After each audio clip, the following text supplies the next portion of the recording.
Est-ce qu'on peut mieux faire? On peut mieux faire.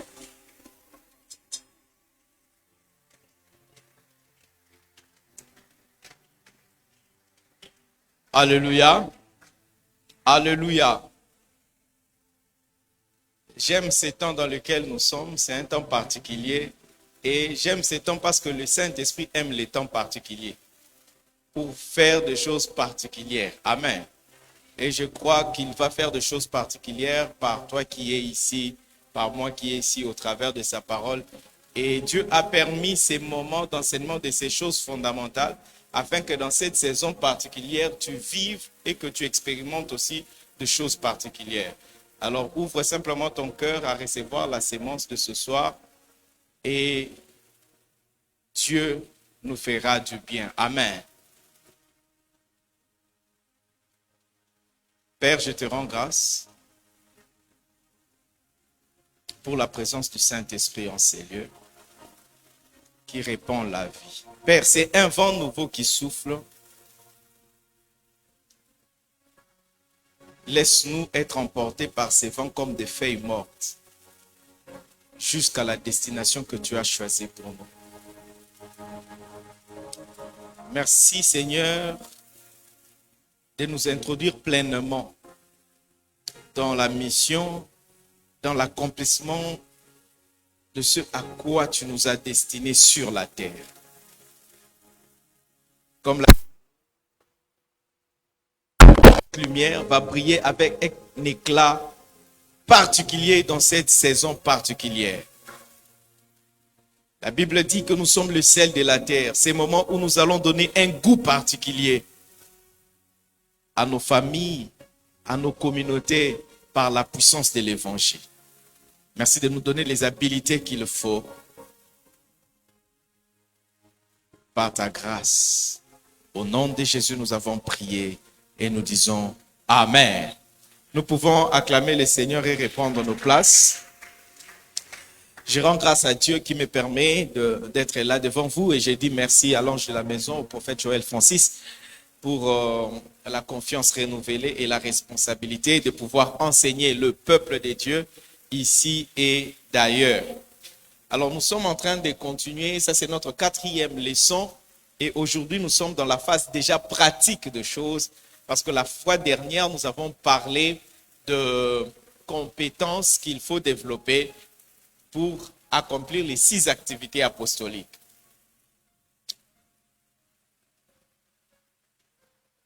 Créer une connexion,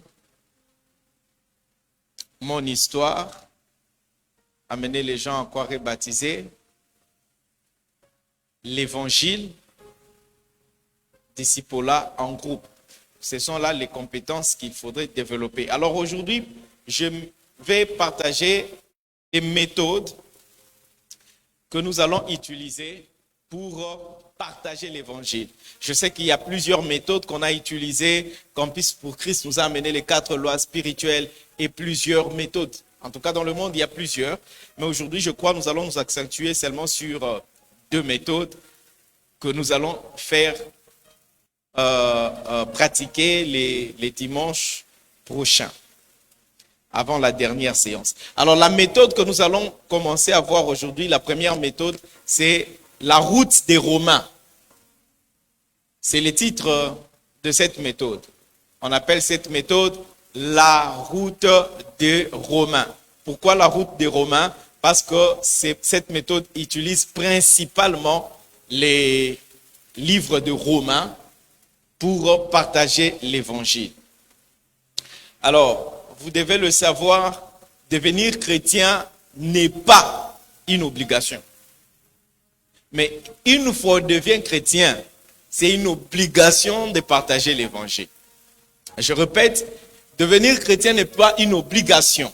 Mais une fois on est chrétien, on a l'obligation de partager l'évangile.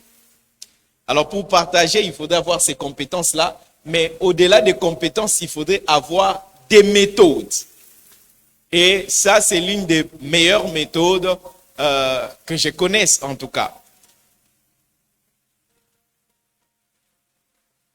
Alors, cette méthode te permet de partager l'évangile en 5 minutes, si tu es rapide ou si l'interlocuteur est vraiment très disposé. Ça peut prendre 10 minutes, ça peut prendre 15 minutes, mais maximum, c'est 20 minutes pour partager l'évangile avec cette méthode de la route des Romains. Mais la moyenne que nous prenons, c'est autour de 15 minutes. Alors, la méthode de la route des Romains comprend 3 phases. Comprend 3 phases principales. La première phase, c'est la phase d'avant. C'est-à-dire, avant que tu ne sois sur le champ pour évangéliser, il y a cette phase ici, la première phase, avant d'aller dans les champs d'évangélisation. Et cette phase ici, c'est la phase de la préparation. Tu te prépares avant d'aller. Un gagneur d'âme ne sort pas chaque matin de sa maison sans se préparer pour gagner les âmes. C'est quelque chose qui doit t'accompagner dans ta vie quotidienne. On se prépare. Alors, cette préparation-là, c'est fait en 4 formes. Il y a 4 formes de préparation qui sont cumulatives et non alternatives. C'est-à-dire, tu peux faire 1 ou 2 et puis tu laisses les autres. Non. Tu dois faire le 4 préparations avant d'aller. La première préparation, c'est la préparation spirituelle. Et la préparation spirituelle, ça entre déjà dans le cadre des activités que nous avons citées, les 6 activités. C'est prier. Vous devez prier. La préparation spirituelle, c'est passer le temps dans la présence de Dieu, à prier pour soi-même et à prier pour les personnes vers qui tu vas aller. Que le Saint-Esprit puisse préparer leur cœur. Que le Saint-Esprit puisse t'utiliser. Si tu avais choisi des personnes spécifiques, tu cites leur nom et tu prends le temps d'intercéder pour eux. Mais si tu n'as pas de personnes spécifiques, c'est peut-être un lieu, un quartier, tu demandes à l'Esprit de Dieu de te conduire vers les gens qui sont prêts. Parce que l'évangélisation, ce n'est pas une sémence, ce ne sont pas les sémailles. L'évangélisation, c'est la moisson. Nous allons pour cueillir. Et pour moissonner, nous moissonnons ce qui est déjà mûr. C'est comme ça, quand on va évangéliser, il y a des gens qui n'acceptent pas. Peu importe la pertinence de ton message, peu importe la puissance que tu déploies, il y a des gens qui ne te croiront pas. Simplement parce qu'ils ne sont pas encore mûrs. Simplement parce que leur temps n'est pas encore arrivé. Et comme c'est la moisson, on ne moissonne que ce qui est mûr. Alors dans ta préparation spirituelle, tu demandes à Dieu de t'orienter vers le champ qui est déjà mûr. Vous pouvez prendre les passages suivants. Actes 16, 14. Jean 6, 44 à 65. Donc l'intercession est indispensable. Après cette phase de préparation spirituelle, vous passez à la phase de la préparation intellectuelle. Préparation intellectuelle. C'est quoi la préparation intellectuelle? Préparer ce que tu vas dire. Tu ne peux pas aller improviser. Quand on part à l'évangélisation, on ne part pas improviser. Tu dois déjà sélectionner les méthodes que tu vas utiliser. Tu vas te dire, aujourd'hui, comme je sors, tu prépares les méthodes. J'ai telle méthode, telle méthode, telle méthode. Tu dois préparer les outils à utiliser. On va arriver là d'abord intellectuellement. Donc la méthode que tu vas utiliser. Les textes bibliques que tu vas utiliser. Je veux commencer par quel texte? Je veux introduire comment? Je vais développer comment? Tu prépares la matière que tu vas partager. Ça, c'est la préparation intellectuelle. Donc, ce qui fait dire que tu dois maîtriser ce qu'il faut dire. Il ne faut pas aller commencer à réfléchir sur le champ. Le Saint-Esprit peut t'inspirer.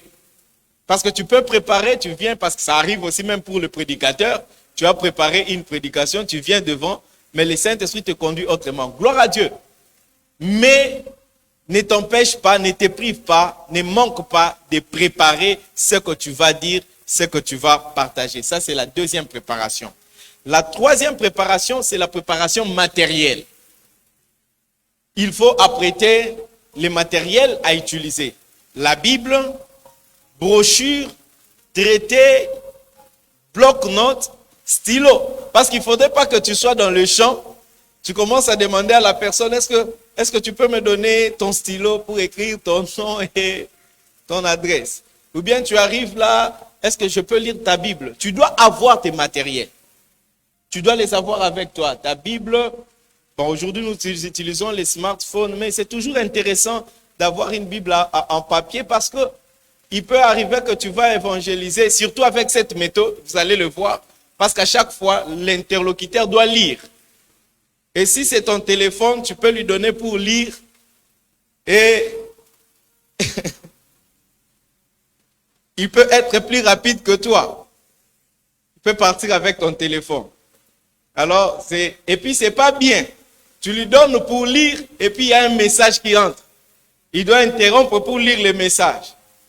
Un appel peut entrer, ça peut interrompre le travail que tu fais. C'est pas bien.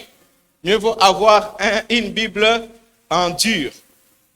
Avoir ton stylo. Quatrième préparation, c'est la préparation psychologique. Donc, les gagnants doivent s'armer moralement pour accepter les caprices des gens. Psychologiquement, tu dois te préparer que tu rencontreras des gens qui seront capricieux. Je me rappelle une fois, on est allé évangéliser, on a trouvé une sœur qui vendait dans une boutique. On lui a dit, est-ce qu'on peut partager la parole? Elle a dit, carrément, j'ai pas le temps pour ça. J'ai dit, comment tu n'as pas le temps pour ça? Qu'est-ce que tu fais? On a pris avec elle 30 minutes à discuter. Elle ne voulait pas. Elle ne voulait pas. Non, je suis occupé, vous voyez pas. Moi, j'aime pas quand j'ai fait le travail qu'on me dérange. Moi, j'ai insisté. J'ai dit non. Tu vois tout ce temps qu'on est en train de prendre à discuter. J'aurais déjà fini de faire ce que je devais faire. Si tu me permets, j'ai tellement insisté. Les gens qui m'accompagnaient ce jour-là pour l'évangélisation, ils avaient déjà perdu l'espoir. Pour eux, je devais le laisser parce que la fille était trop capricieuse. J'ai insisté jusqu'à ce qu'elle ait accepté. Ok, fais vite alors et puis vous allez partir. Puis j'ai dit, là maintenant, je ne vais pas faire vite. Je lui ai dit, est-ce que tu peux m'aider à lire ça? Elle boudait déjà. Elle a lu quand même. Et nous avons progressé. Et au finish, elle a fini par donner sa vie au Seigneur. Et nous avons perdu 45 minutes là. Les caprices. Donc, il faut s'armer psychologiquement. Il ne faut pas venir, tu viens parler à un frère. Mon frère, est-ce que je peux te parler?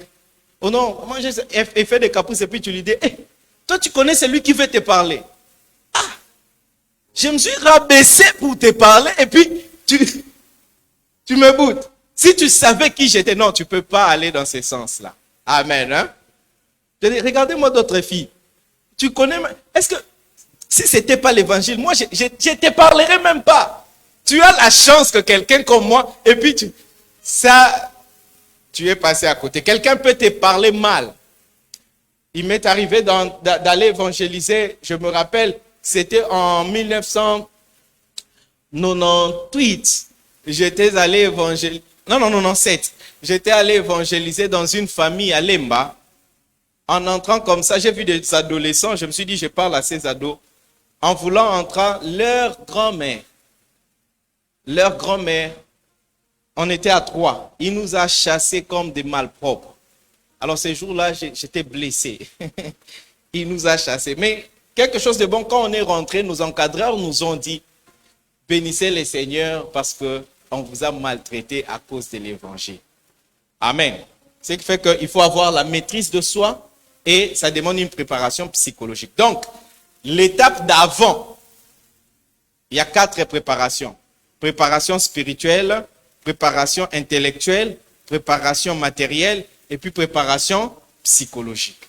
Quand tu as fini de préparer, tu entres maintenant à la deuxième phase, c'est quand tu es déjà sur le champ, pendant l'évangélisation. Tu rencontres la personne et là, tu appliques ce qu'on avait vu la séance passée. Créer la connexion. Il faut être poli. Il faut créer la connexion avec la personne. Ensuite, quand la connexion est créée, là maintenant, vous pouvez partager l'évangile. Alors, cette étape, on appelle cela, cependant, non? Elle a aussi ses étapes à elle, cette phase plutôt. La première étape, quand tu es dans le champ, c'est ce qu'on appelle le diagnostic. Le diagnostic te permet de découvrir si ton interlocuteur est sauvé ou non.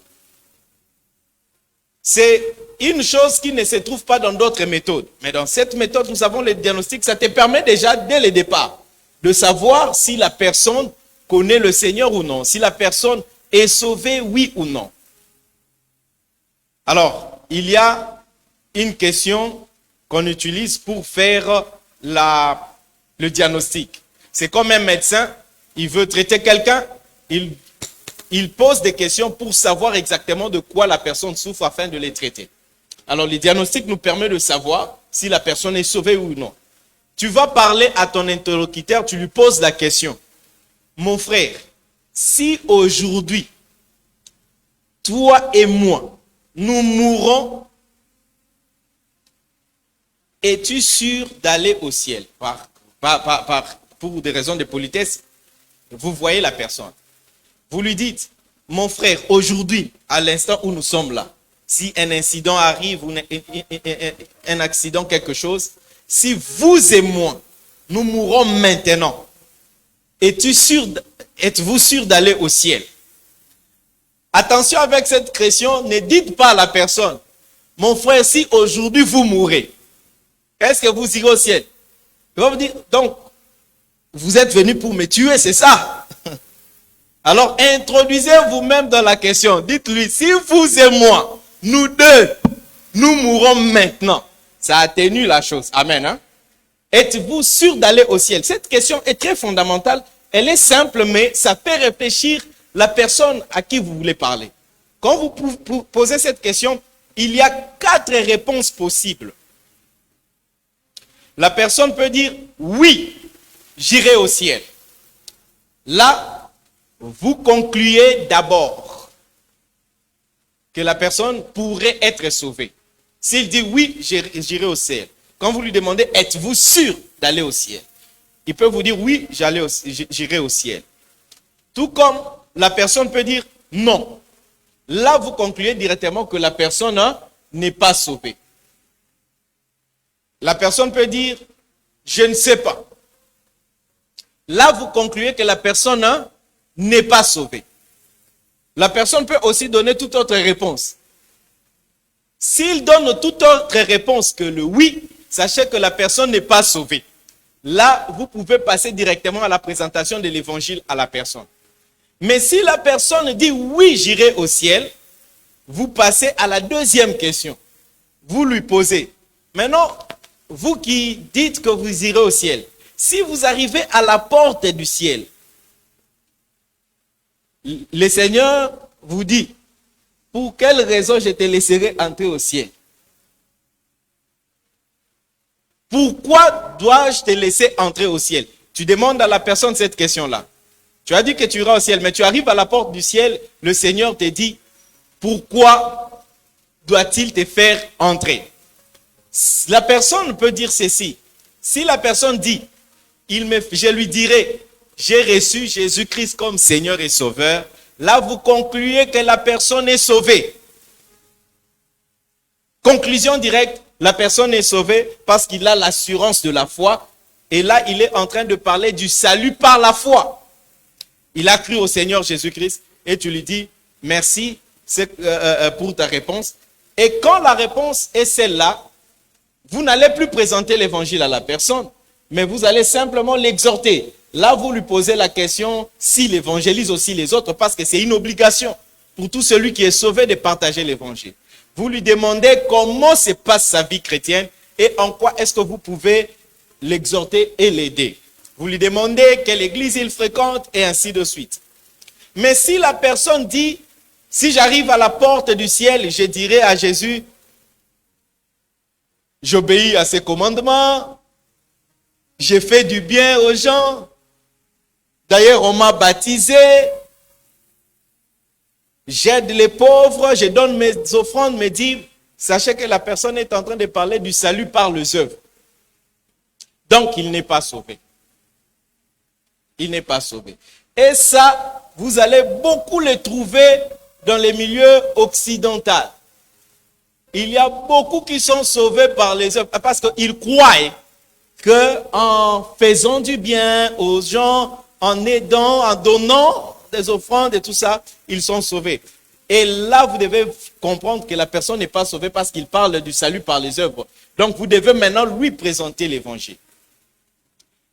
Et si la personne dit, par exemple, que, bon, si je me retrouve aux portes, à la porte du ciel, il dit n'importe quoi, il dit toute autre réponse, sachez que la personne n'est pas aussi sauvée.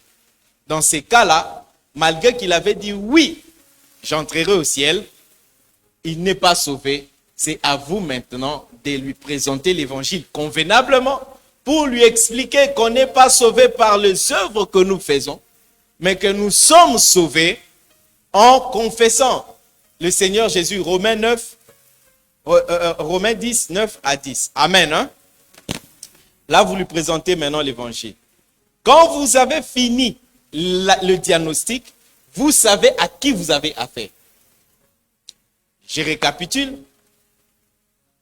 Vous posez la question à votre interlocuteur. Là, vous avez déjà créé la connexion. Vous lui dites, si aujourd'hui vous et moi, nous mourrons maintenant, êtes-vous sûr d'aller au ciel? Si la personne dit oui, vous devez lui poser cette question. Et si vous arrivez maintenant à la porte du ciel, le Seigneur vous dit pourquoi, pour quelle raison je te laisserai entrer au ciel. Il dit, c'est parce qu'il a cru au Seigneur Jésus comme son Seigneur et son Sauveur. Là, la personne est sauvée. Vous l'exhortez seulement, vous fortifiez sa foi. Mais si la personne dit toute autre réponse, sachez que la personne n'est pas sauvée. Il a besoin de l'évangile. Ça peut être quelqu'un qui va à l'église parce qu'aujourd'hui, nous avons beaucoup de gens qui vont à l'église sans pour autant être sauvés. Ils ne connaissent pas les saluts. Ils n'ont pas expérimenté les saluts. Et le diagnostic te permet, par la réponse de la personne, de comprendre si la personne est sauvée, oui ou non. Et là, ça t'évite de perdre le temps parce que parfois, nous perdons le temps à évangéliser quelqu'un qui est déjà sauvé. Et le diagnostic nous permet justement de faire quoi? De savoir. Et quand vous avez fini le diagnostic, c'est la transition avant de présenter l'évangile. Vous devez remercier la personne pour la sincérité de ses réponses. Dites à la personne, ah merci parce que vous avez été intéressant. Faites en sorte que la personne se sente à l'aise lorsque vous lui posez ces questions-là. Et si vous avez bien créé la connexion, la personne parlera avec beaucoup de liberté. Et lui remercier la personne d'avoir bien répondu à ces questions et d'avoir été sincère dans ces questions. Et là, vous passez maintenant à l'évangile, à la présentation de l'évangile. Cette méthode s'appelle route des Romains parce que nous utilisons les passages des Romains. Le premier texte, c'est Romains 3, 23. Alors, vous ouvrez Romains 3, 23. Vous demandez à votre interlocuteur s'il sait lire. Si votre interlocuteur sait lire, vous devez le laisser lire. C'est à lui de lire. D'abord, Romains 3, 23. Que dit Romains 3, 23? Car tous ont péché et sont privés de la gloire de Dieu. Quand il lit, vous répétez cela de mémoire. Vous ne devez pas lire. Vous devez répéter cela de mémoire pour donner la confiance à la personne que vous maîtrisez ce que vous lui disiez. Vous lui dites plutôt. Vous répétez de mémoire Romains 3, 23.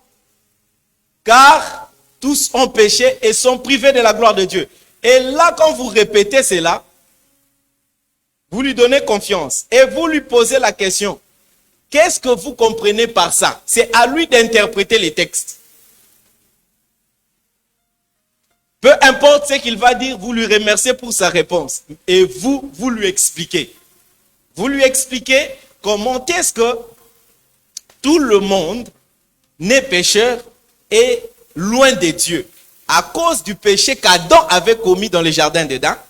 Et tout homme qui naît d'une femme, il naît dans les péchés séparés de Dieu. privé de la gloire de Dieu. Amen.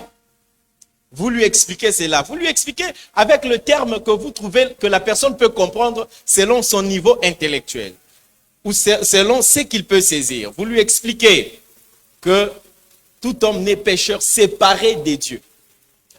Ensuite, vous passez au deuxième texte, Romains 6, 23.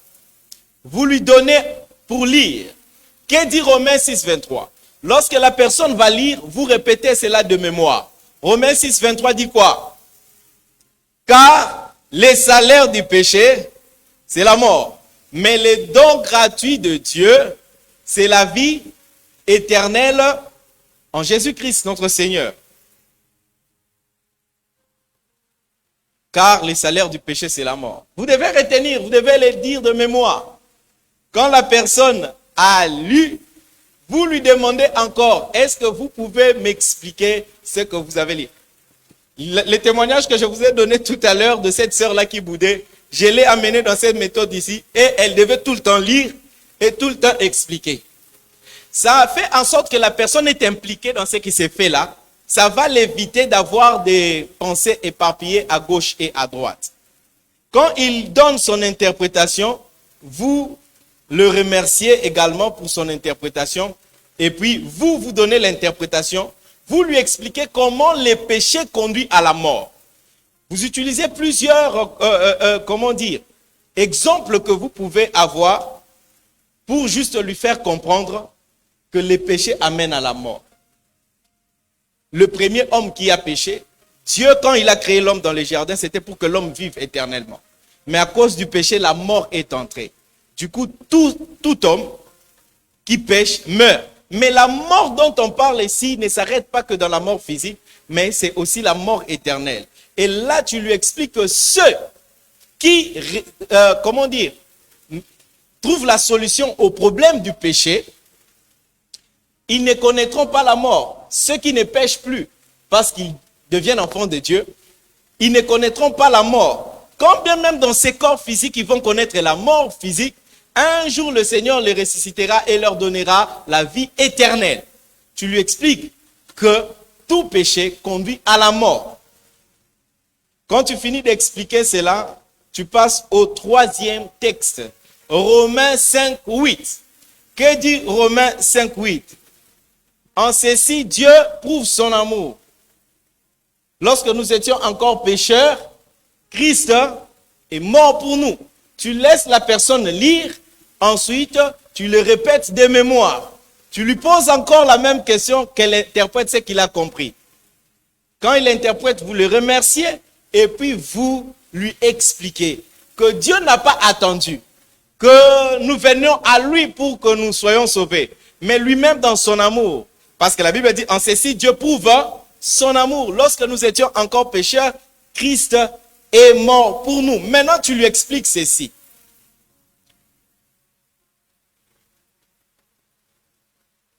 Sur cette terre, tout homme quand il naît, Christ est déjà mort pour ses péchés. Ce qui fait que, devant le Seigneur, il n'y a pas un seul pécheur. Parce que Christ a payé pour tous les hommes. Maintenant, il y a quelque chose. Retenez cette explication, c'est capital. Vous dites à la personne ceci, j'ai besoin de 2 personnes. J'ai besoin de 2 personnes, 2 volontaires. Venez. Quand on prend la chorale, venez, 2 personnes. La chorale. Si c'était pour donner l'argent, tout le monde allait courir. Hein? Que Dieu vous bénisse. Ok. Vous êtes en train de parler à la personne. Vous lui dites ceci par rapport à ici. C'est en ceci que Dieu prouve son amour. Alors que nous étions encore pécheurs, Christ est mort pour nous. Tu lui dis, tu es pécheur, tu as commis des péchés. Christ est venu à la croix, il est mort pour toi. Dès ces moments-là, depuis que Christ est mort, Dieu ne te regarde plus comme un pécheur. Il y a la vie qu'il a réservée pour toi. L'exemple, c'est celui-ci. Elle te connaît. Moi, je suis le banquier. Elle vient chez moi. Venez, ma soeur. Elle ouvre un compte bancaire avec ton nom. Tu vis dans la pauvreté quelque part.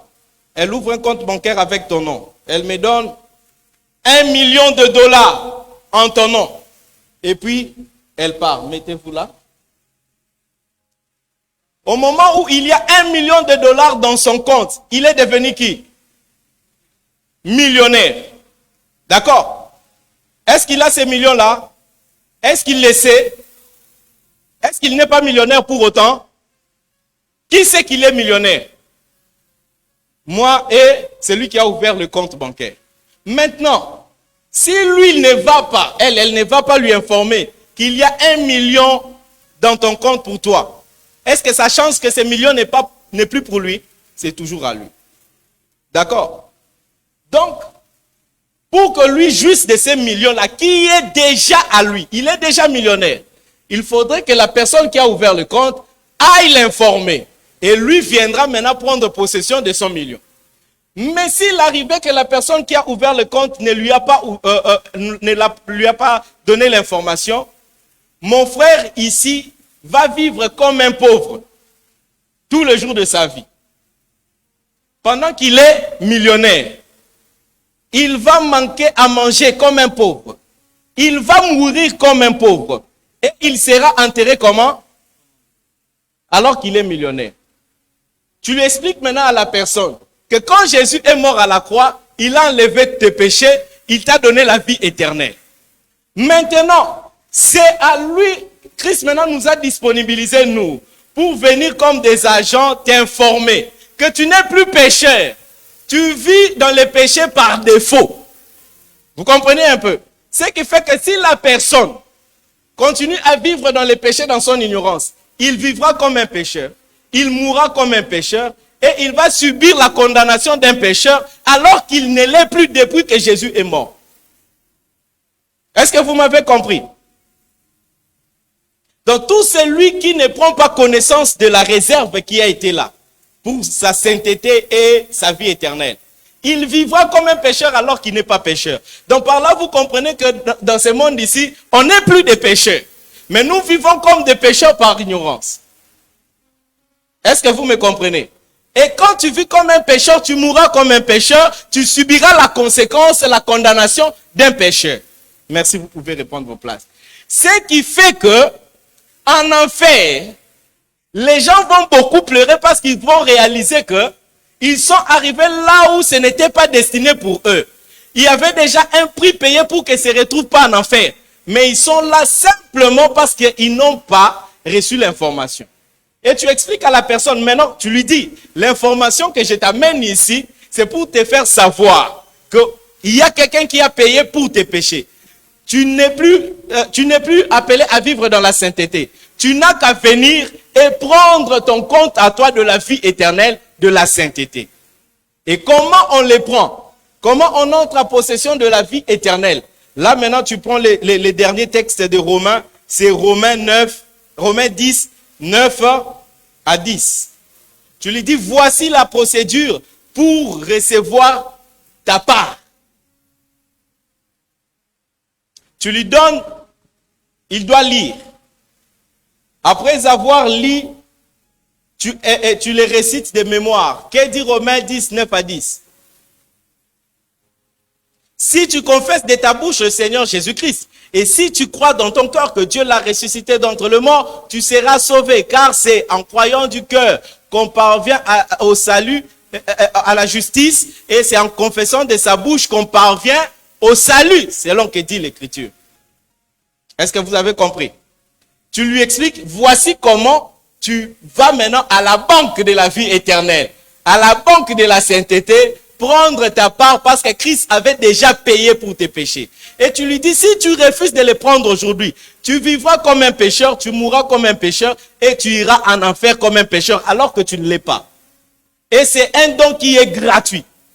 Tu n'as qu'à croire que Christ a réellement payé pour toi et tu le confesses de ta bouche. Quand tu expliques cela à la personne, maintenant tu vas les défier. Nous avons cité combien de passages de Romains? 4. Le premier, c'est quoi? Romains 3, 23, qui dit quoi? Car tous ont péché et sont privés de la gloire. Le deuxième texte, Romains 6, 23 qui dit quoi? Car les salaires du péché. Quatrième passage. Romains 5, 8 qui dit quoi? C'est en ceci que Dieu prouve son amour. Romains 10, 9 à 10. Si tu confesses de ta bouche et si tu crois. Voilà un peu les 4 textes qui forment la méthode de la route de Romains. Et là maintenant, après avoir expliqué comme je l'ai fait, vous prenez maintenant les défis Apocalypse 3, 20. Voici, je me tiens à la porte et je frappe. Si quelqu'un entend ma voix et ouvre, j'entrerai chez lui, je souperai avec lui et lui avec moi. Alors, tu dis à la personne, moi je suis venu. C'est à la place de Christ pour te présenter la vie qui est déjà à toi. Et c'est Christ qui est en train de frapper à la porte de ta vie.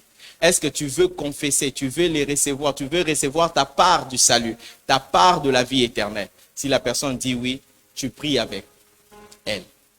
S'il refuse, tu lui fais voir les conséquences de son choix.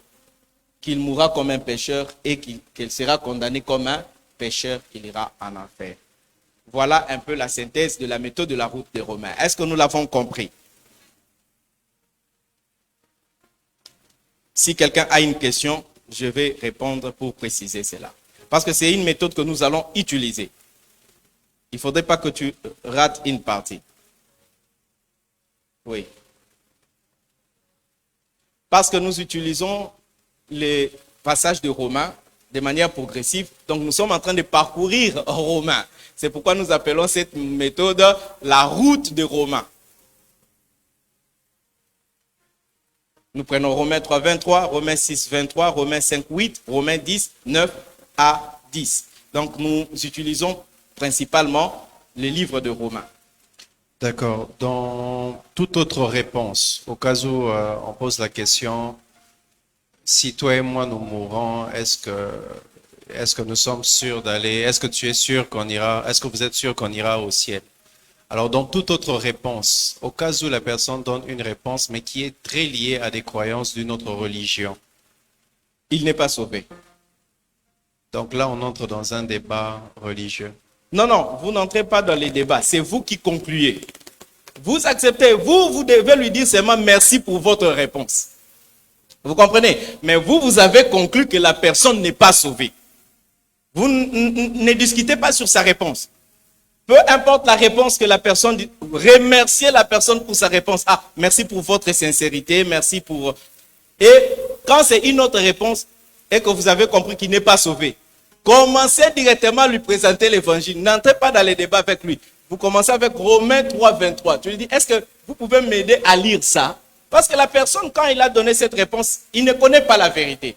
Maintenant, c'est vous qui faites la démarche pour lui faire connaître la vérité. C'est pourquoi sa réponse, vous ne discutez pas, vous lui remerciez pour sa réponse. C'est vous qui concluez, parce que vous êtes le médecin, vous faites le diagnostic. Ça vous a aidé à comprendre et vous présentez directement. Et ce qui fait que dans la méthode, quand vous donnez à lire, la personne donne, vous expliquez, vous avancez selon les textes. Voilà. Merci.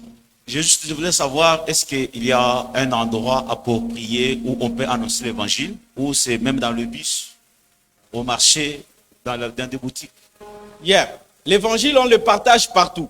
Mais particulièrement pour cette méthode, c'est une méthode où vous êtes avec l'interlocuteur face à face. Ce n'est pas une méthode qu'on utilise pour une masse de 3, 4, 5, 6 personnes. C'est une méthode interpersonnelle. Donc, vous avez peut-être maximum 2 personnes.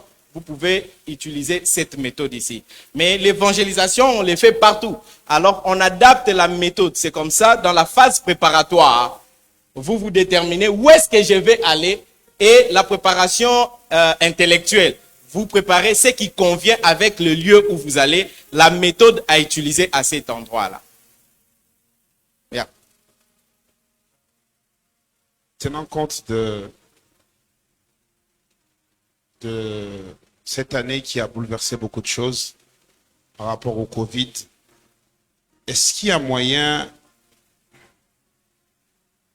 de développer la méthode de Romain en utilisant le numérique? Parce que sous d'autres cieux, dans d'autres villes, il peut y avoir des difficultés de rencontrer des personnes porte à porte, par exemple. Hier, j'étais en train de voir sur un élément que je regardais sur les réseaux sociaux. On développe maintenant des tablettes, des applications comme ça pour parler de la part du Seigneur. Est-ce que c'est possible, en tenant compte des gestes et barrières, des choses comme ça, rajouter l'aspect numérique dans le chemin de Romain, comme vous venez de le dire? Bon, ajouter là, je ne pense pas. C'est plutôt trouver maintenant une autre méthode qui va avec. C'est comme ça. Avant de continuer avec les questions, je m'aimerais déjà prendre la deuxième méthode qui est de 3, 4, 5 secondes. Avec la condition actuelle, par exemple, cette méthode que je veux vous partager, c'est une méthode qui a été inspirée juste par rapport aux conditions, l'amélioration du partage de l'évangile. Toutes ces méthodes ne sont pas tombées du ciel. Il y a des gens qui ont travaillé pour inventer ces méthodes-là. On observe, on adapte et on améliore aussi ce que les gens ont déjà fait. Par exemple, ça, c'est une amélioration. Méthode de câble. Il y a une méthode que je veux envoyer au prophète. Je crois qu'il vous partagera cela via peut-être le groupe de l'église. Les méthodes de 3 cercles. Ça, c'est la méthode que nous pouvons utiliser aujourd'hui, même de loin. Vous pouvez envoyer cette vidéo à la personne et la personne peut recevoir le salut. Maintenant, il y a la méthode de câble, bracelet de couleurs. La méthode de bracelet de couleurs, c'est une méthode qui te permet de partager l'évangile utilisant ton histoire. Nous avons parlé de ton histoire. Vous utilisez la méthode de câble pour partager avec votre histoire. Alors, en quoi consiste cette méthode? Quand vous sortez, vous mettez votre bracelet. Vous l'avez sur votre poignet, comme moi je le porte maintenant. Vous sortez et que vous soyez dans un bus, que vous soyez dans un taxi, dans un avion, ou même dans la rue, vous croisez quelqu'un, vous les saluez, vous créez une connexion, et puis vous posez la question à la personne. Que pensez-vous de mon câble? Juste cette question-là. Que pensez-vous de mon câble? Les gens donnent des réponses de manière différente. J'ai été étonné en Afrique du Sud quand je suis allé, pendant qu'on faisait l'évangélisation dans la rue, j'ai posé la question à la personne, que pensez-vous de mon câble? Il a regardé, il a dit, ce sont les couleurs du drapeau de l'Afrique du Sud. Même moi-même, je ne savais pas que c'était les couleurs du drapeau de l'Afrique du Sud. Et puis directement, j'ai dit, waouh, ça c'est formidable. Et puis j'ai dit, ah, c'est intéressant. Et puis tu poses, peu importe la réponse que la personne va donner, vous dites à la personne, je le porte toujours bracelet, je le porte toujours sur mon poignet parce que ça me rappelle beaucoup de choses concernant ma vie. C'est les résumés de mon histoire. Ces bracelets, c'est les résumés de ma vie. C'est pourquoi je le porte partout où je suis. Et vous posez la personne à la question. Est-ce que vous voulez que je vous en parle en quelques minutes? Généralement, les gens aiment les histoires. Il sera intéressé, comment est-ce que tu portes un câble qui te rappelle? Il va se dire déjà dans sa tête que tu as vécu de choses. C'est pourquoi tu vas vouloir garder la mémoire. Et généralement, les gens disent, ok, allez-y. Alors là, vous l'enlevez de votre poignet parce qu'il y a 6 couleurs. Vous commencez avec la première couleur qui est la couleur noire. Vous dites à la personne, cette couleur noire représente une époque de ma vie, une saison de ma vie où j'étais dans le noir, où ma vie était tout noire. Vous expliquez réellement votre vie avant de connaître Jésus-Christ. C'est ce qui représente votre ténèbre. Peut-être vous étiez dans l'alcool, peut-être vous étiez dans les angoisses, peut-être vous étiez, je ne sais pas, peu importe. Tout ce que vous avez été avant de connaître Christ, c'est les ténèbres. Et vous partagez cela avec la personne. Et vous lui dites, après cela, vous passez à la couleur rouge. Vous lui dites, cette couleur rouge représente le sang. Et vous lui dites, un jour, pendant que j'étais dans les ténèbres, j'ai rencontré. Vous racontez l'histoire de votre conversion, où on vous a parlé du sang de Jésus-Christ, qui a payé pour vos péchés. Et tu expliques la personne. Ces jours-là, on m'a expliqué que les ténèbres dans lesquelles j'étais, c'était à cause du péché. Et Jésus avait versé son sang pour que les péchés de l'humanité soient ôtés. Et je n'avais qu'à accepter son sacrifice, à croire et à confesser, et il allait enlever, parce que c'est son sang qui enlève les ténèbres dans la vie d'un homme. Tu lui expliques comment tu as confessé ta foi. Et tu racontes maintenant comment ta vie était devenue lumineuse, blanche. Là, vous êtes dans la couleur blanche. Tu lui dis, après avoir confessé le Seigneur, après avoir reçu les saluts, ma vie, tu expliques les sentiments que tu as eus, la lumière qui est venue dans ta vie. Ensuite, la couleur bleue vient. Vous lui parlez du baptême. Le bleu représente les eaux des baptêmes. Vous lui parlez, après avoir cru, vous avez été baptisé. Vous lui racontez l'histoire de votre baptême, c'était où? Et ensuite vient la couleur verte. Et la couleur verte représente la verdure. Vous savez, après la saison sèche, il y a la verdure qui sort, le fleur qui sort. Tu lui expliques maintenant comment ta vie a été transformée, comment ta vie est devenue après le Christ, après avoir reçu Christ. Comment les choses ont changé, comment les ténèbres sont parties, comment les choses, tout ce qui s'est passé dans ta vie, la nouvelle vie, la joie que tu as en Christ, la joie que tu n'avais pas avant, la paix que tu as en Christ que tu n'avais pas avant. Tu lui expliques comment ta vie a fleuri, le vert. Ensuite, à la fin, il y a la couleur jaune. Tu lui expliques que la couleur jaune représente les promesses de Dieu. Tu lui dis que toute personne qui est en Christ, il y a des promesses que Dieu a faites concernant cette vie présente, parmi lesquelles il y a, tu seras la tête et non la queue. Je bénirai l'œuvre de tes mains. Vous me servirez, j'éloignerai de vous la maladie. Il a garanti de bénir tout ce que tu fais. Vous lui parlez de toutes les promesses. Et vous lui parlez de la promesse concernant l'éternité. La promesse qui est que tout celui qui est en Christ ne mourra pas, mais vivra éternellement lorsque le Christ reviendra. Vous lui parlez de cette promesse-là.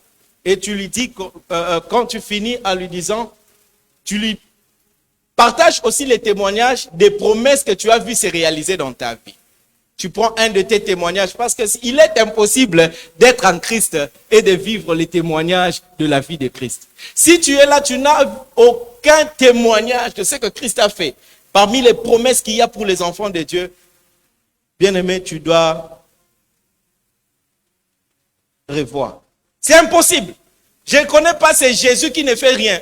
Je ne connais pas les Jésus que moi je connais. Il y a toujours un témoignage. Tu lui partages parmi les promesses ce que toi tu as déjà vécu.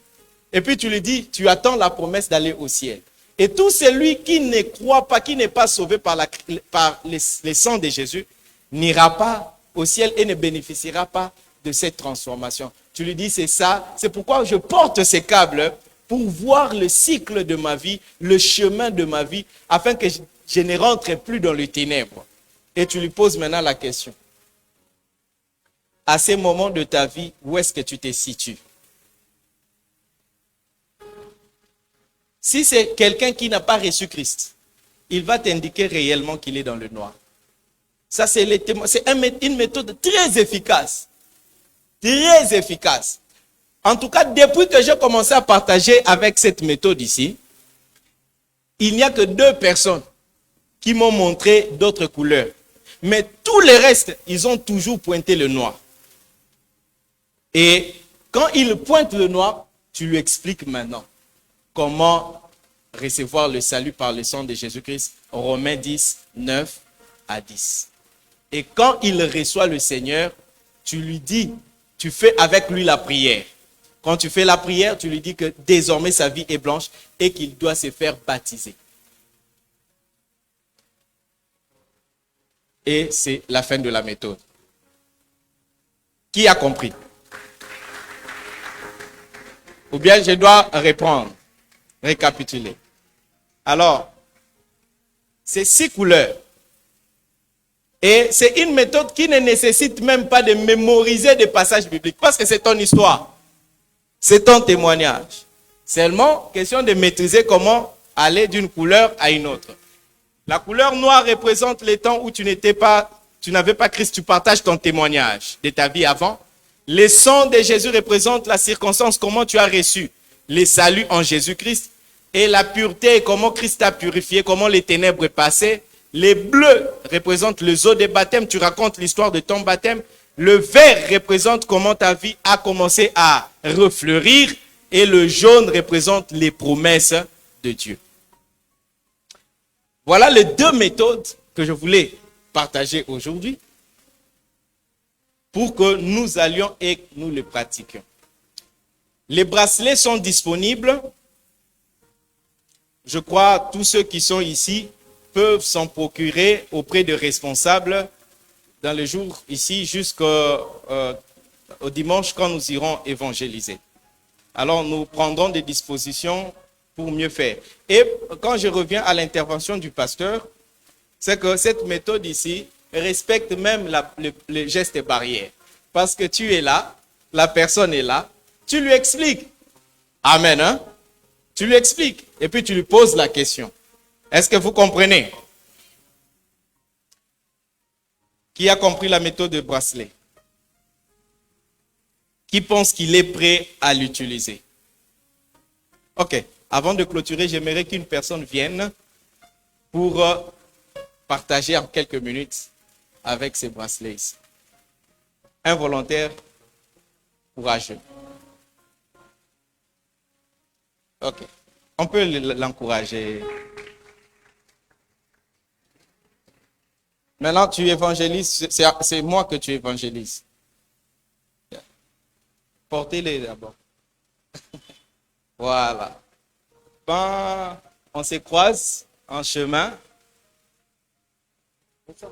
Bonsoir. Comment vous allez? Je veux bien par la classe. Comment a été votre journée? On court par-ci, par-là pour rentrer un peu plus tôt à la maison. Ah ouais, avec les embouteillages, vous pouvez laisser des motos qui est là d'abord à côté des bonhommes. Vraiment, c'est un peu trop compliqué. Hein? Mais il faut être là avant 21h. Je cours, je vais partir. Mais j'ai quelque chose à partager avec vous. Non. Vous n'allez pas dans ce sens-là. La question c'est, que pensez-vous? Parce que nous parlons déjà. On est déjà en train d'échanger sur un sujet, le corona, le confinement. On est déjà dans un débat et la connexion est faite. Maintenant, vous me parlez. Que pensez-vous de mon câble? Vous me montrez votre câble que vous portez. Ok. Que pensez-vous de mon câble?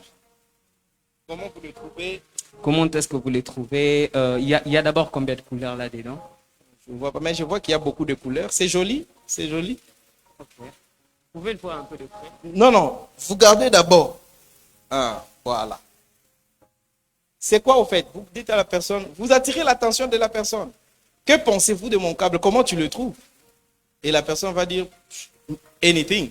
Il va dire n'importe quoi. Et puis vous lui dites, tu sais pourquoi je les porte? Je porte toujours ces câbles. Je les toujours avec moi. Vous devez donner l'intérêt. Est-ce que vous comprenez? Je les porte toujours avec moi parce que ces câbles que tu vois racontent l'histoire de ma vie. C'est pourquoi je les porte, parce que ça me rappelle l'histoire de ma vie. Est-ce que vous comprenez? Hein? Et l'histoire de ma vie. Est-ce que vous voulez que je vous partage, je vous raconte cela en quelques minutes? Généralement, les gens sont intéressés et puis disent, oui, vous allez partager. Maintenant, tu enlèves pour me raconter ton histoire. Ok. Ça, c'est l'histoire de ma vie. Ça, c'est la conclusion de l'histoire de ma vie. Alors, comme vous voyez, il y a beaucoup de couleurs. Alors, je vais commencer par la couleur noire. Déjà, quand vous voyez la couleur noire, cette couleur noire explique en fait quand ma vie était dans le ténèbre. Ne sois pas intellectuel, ne sois pas philosophique, sois naturel. Raconte ton histoire. Tu n'es pas en train de m'expliquer les câbles.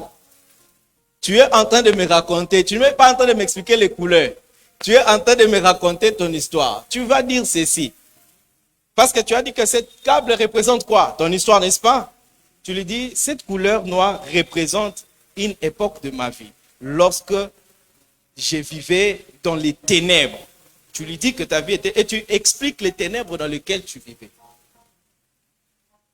Vous voyez que ça nous aide hein, à bien comprendre comment utiliser. Ok. Ça, c'est l'époque où je vivais.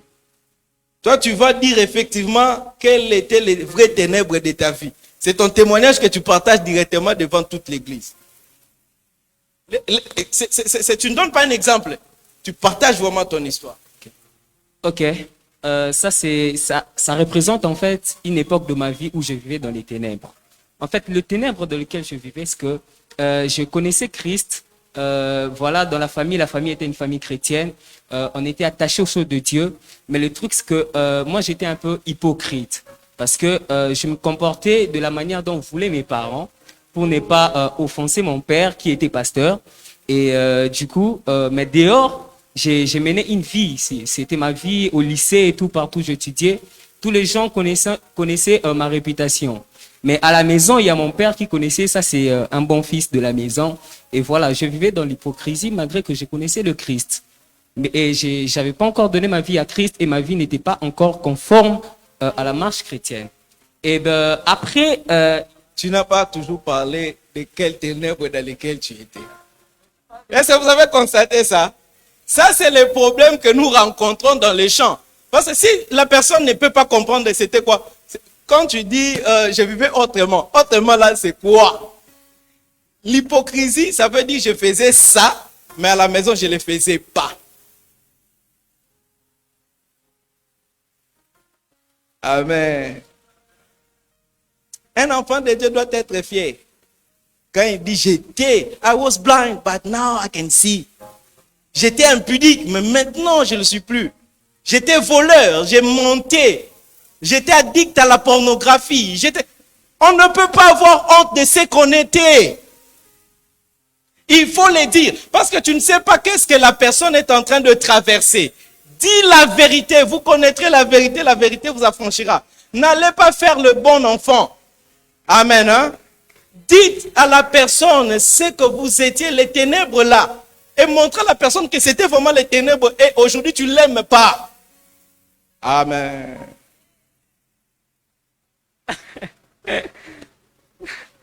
voilà. En fait, comme je suis en train de dire que je vivais dans l'hypocrisie. En fait, l'hypocrisie en question, c'était quoi? Quand j'étais au lycée, vu que j'étudiais dans un lycée, j'étais un bon coureur de jupons. J'en avais plusieurs. Et chez nous à la maison, on voyait qu'un fils innocent, qu'on conduit toujours à l'école. Est-ce que vous avez vu ça? Là maintenant, il a été clair. Alors, ne soyez pas philosophique. Expliquez naturellement. C'est une histoire que vous êtes... Ne montrez pas à la personne que vous êtes en train de faire quelque chose qu'on vous a envoyé faire à l'église. Non, à l'église, merci, à cause de temps. Je crois que vous avez saisi, hein?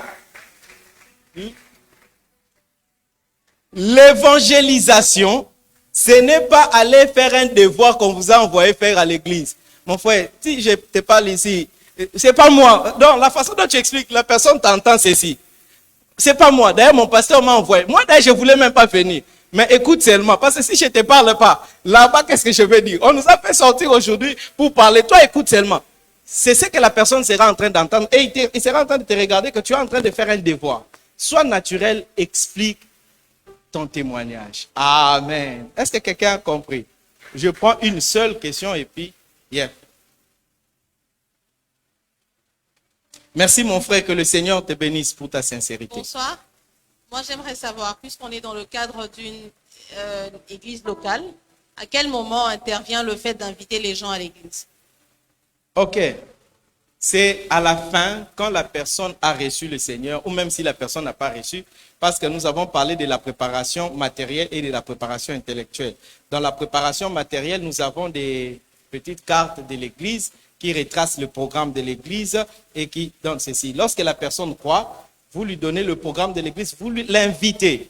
Vous prenez ses contacts, son nom, son numéro de téléphone. Et aujourd'hui, comme les gens utilisent Facebook, vous prenez même son identifiant Facebook pour permettre de faire le suivi si la personne ne vient pas. Est-ce que vous comprenez? L'évangélisation ne s'arrête pas à parler à la personne et vous partez. La préparation intellectuelle, c'est que tu pars avec ton bloc-notes et ton cahier pour prendre les contacts de la personne, inviter la personne. Vérifier par la suite si la personne avait répondu à votre invitation. À la fin du culte, après le culte, appelez-le, après les dimanches. Est-ce que vous étiez à l'église? S'il n'était pas venu, vous lui demandez pourquoi. Et vous pouvez fixer un rendez-vous pour aller le voir à la maison. Et ainsi de suite, c'est comme ça qu'intervient l'invitation à l'église. Que le Seigneur vous bénisse. Est-ce qu'on peut acclamer le Seigneur?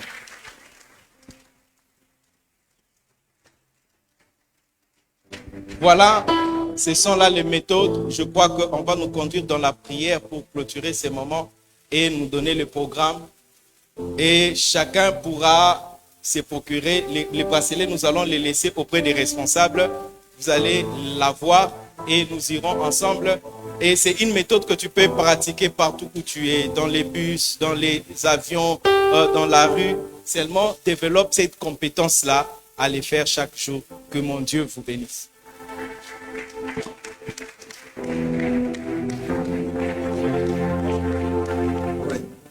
Est-ce qu'on peut acclamer encore mieux pour le Seigneur?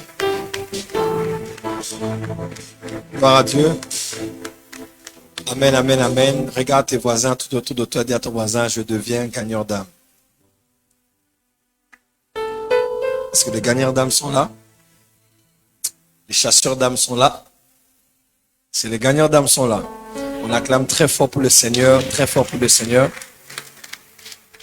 Merci, mettez-vous dans 5 minutes, nous allons tous quitter ici. La première des choses que je veux dire, c'est demander à tous ceux qui ont leur dîme d'avancer. Je vais prier pour vous rapidement. Vous êtes en direct, vous avez suivi ce direct. Les coordonnées sont là pour envoyer. Vous avez plusieurs options par PayPal, par Western Union MoneyGram, par M-Pesa, Airtel Money, Orange Money. Envoyez votre offrande, votre dîme et ce que vous avez à donner à Dieu ce soir. Vous avez votre enveloppe déjà avec vous, emmenée là, ici devant. Vous en avez besoin. Une enveloppe est juste là, à votre disposition. Vous avez pris des enveloppes dimanche lors du deuxième service. Avancez aussi en même temps. Nous allons les récupérer. Gloire à Dieu. Gloire à Dieu.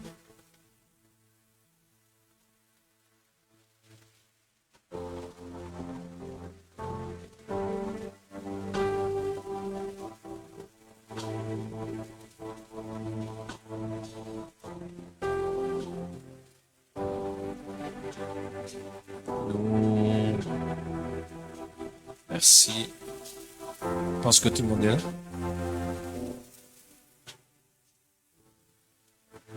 Tu es ici?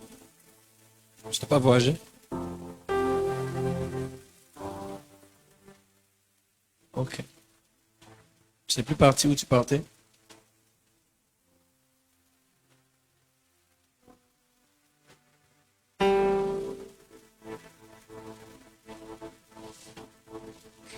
Tu es un cas. Père, merci pour ces enveloppes qui se posent sur l'autel. Ma prière est que ta bonne main soit sur leurs mains, afin que leurs mains soient productives. Et de la même manière que Joseph l'a été dans la maison de Potiphar, que cela soit le cas pour eux au nom de Jésus. Que tout ce qu'ils vont toucher puisse fleurir, puisse s'épanouir, prospérer, se